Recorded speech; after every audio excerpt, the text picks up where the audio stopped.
Sa video na ito ay pag-uusapan po natin ang mga bagong plano ni Cardano pagkatapos po ng kanilang Plumin hard fork. Yan. Sa nakalipas na video ay na-content na po natin yan ang tungkol sa Plumin hard fork na ito.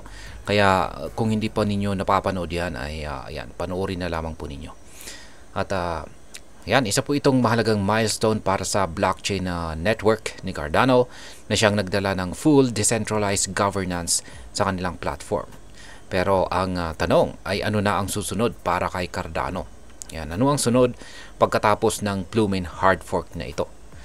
At maliban po dyan ay syempre aalamin din natin kung ano ang magiging epekto nito para sa atin bilang mga Pinoy crypto traders at investors na interesado rito kay Cardano.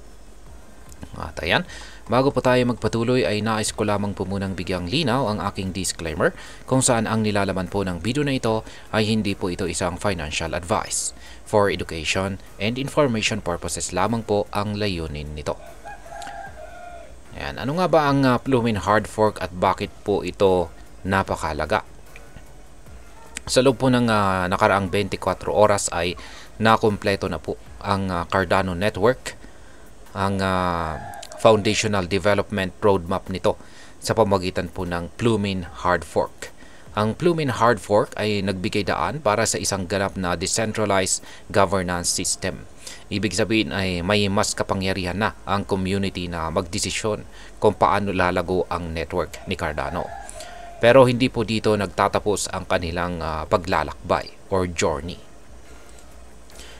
Ngayon ay ano nga ba ang iminungkahi ng 2025 na roadmap ng input at saka output? Yan, input-output. Ang pangunahing development firm ni Cardano, ito po yung input-output. Yan, tinatawag po itong input-output or I.O. ay nagbahagi po ng kanilang mga plano para sa hinaharap ng Cardano network. At ito po ay nakafocus sa tatlong mga pangunahing pillars. Yan, una ay ang scalability. Pangalawa ay ang usability at saka utility. At ang pangatlo ay ang interoperability at ang extensibility.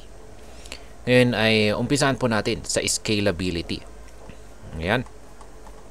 Ano nga ba ang ibig sabihin ng scalability? Layunin po ng I.O. na mapalawak ang Cardano network upang masuportahan nito ang bilyong-bilyong users pagsapit po ng taong 2030. Pero paano po ito mangyayari? Yan, ito po ay sa pamamagitan ng Hydra solution. Ito po ang layer 2 protocol. Ang layer 2 protocol na ito ay magpapabilis ng mga transactions sa network. At maliban po sa Hydra solution ay ang layer 2 rollups.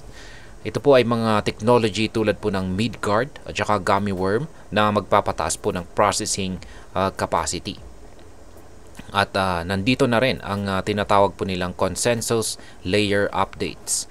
Ito po ay mga updates sa consensus mechanism ni Cardano gamit po ang Ouroboros Leios at Peras para sa parallel transaction processing. Ayon po kay Ginoong Charles Hoskinson, sa mga hindi po nakakakilala sa kanya ay siya po ang founder ng Cardano. Yan, ayon sa kanya ay unti-unti na pong ini-integrate ang Hydra at sinisimulan na ang prototyping ng Ouroboros Leios. Ayan. Ngayon ay dito naman po tayo sa usability at saka utility ni Cardano. Paano po nila pinapahusay ito? Yan, bukod po sa scalability ay binigyang diin ng I.O. ang pagpapadali ng paggamit ng network para sa mga developers at saka ordinaryong users. Ayan, sapagkat meron po itong multi-language support. Ayan, magiging possible ng gumamit ng iba't ibang programming languages. Ayan, maliban dito ay ang identity tools. Ito naman po yung pagpapalawak ng mga tool tulad po ng Hyperledger Identus. Ayan, meron na rin privacy focus of protocol. At ito po yung pag-develop ng Midnight para mapanatili ang privacy ng mga transactions. At ang panghuli ay meron pong bubble fees. Yan, isa itong feature na nagbibigay daan sa pagbabayad po ng transaction fees gamit ang kahit anong token. Kaya, ayan, yan po yung mga mga pinahusay na utility at usability ni Cardano. Ngayon ay dito naman tayo sa interoperability at saka extensibility. Yan, layunin po ng IO na gawing sentro ng multi-chain ecosystem si Cardano. Gusto po nilang maging bahagi nito si Bitcoin at iba pang mga blockchain networks. Ayan, meron po tayong tinatawag rito kay Cardano na layer node architecture. Ito po yung magbibigay daan sa mas advanced na interoperability nito.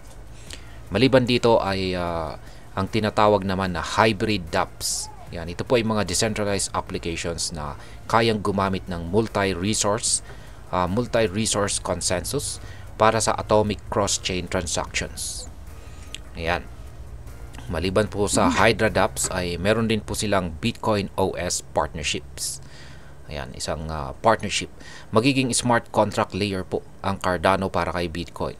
Sa taong 2025, yan, ngayon pong taong yan, ay inaasahan po nilang subukan ang merge mining at mga paraan para makapag-interact ang mga Bitcoin holders sa Cardano DeFi. Yan, matindi.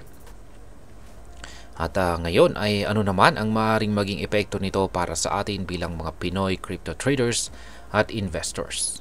Yan, lalong-lalo na sa mga interesado rito kay Cardano. Malaki po ang potensyal ng mga development na ito para sa atin na interesado kay Cardano. Una ay dahil po sa scalability na mas mabilis at mas mura na ang transaction at malaga sa mga traders na gustong mag-execute ng maraming trades. Yan. Pangalawa ay magiging mas accessible po ang network para sa mga developers na gustong gumawa ng blockchain-based applications. Sa aspeto po ng interoperability, mas mapapakinabangan ng mga Pinoy investors or traders ang kanilang Bitcoin holdings. Maaari na po nilang gamitin ito. Yan, ito po ay dahil sa maaari na po nilang gamitin ito sa Cardano ecosystem. Maliban dito ay makapag-participate sa mga DeFi at panatilihing secure at saka private ang kanilang mga transactions.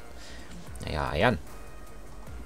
Bilang panghuli ay ano naman po ang aking masasabi tungkol dito. Kung titignan natin, ang roadmap ni Cardano ay isang magandang hakbang patungo sa mas inclusive at saka efficient na blockchain ecosystem. Pero mahalaga pa rin ang participation ng community para maisakatuparan ito. Kailangan natin ng patuloy na suporta mula sa mga developers, validators at mga users upang mapanatili ang decentralized nature ng network. Network. At ayan, sa mga Pinoy crypto enthusiast, magandang pagkakataon nito para pag-aralan ang mga bagong technology at maging bahagi ng isang umuusbong na ecosystem. Mag-ingat lamang po palagi sa pag-i-invest at siguraduhin na iintindihan natin ang mga project bago po tayo maglabas ng pera. At ayan, hanggang dito na lamang po tayo sa video na ito mga ka-crypto. Sana po ay inyong nagustuhan ang aking paliwanag sa video na ito. Kung inyo po itong nagustuhan, pakiclick lamang po ang like button nito. Marami pong salamat sa panonood. Ingat po tayo lagi at God bless po sa ating lahat.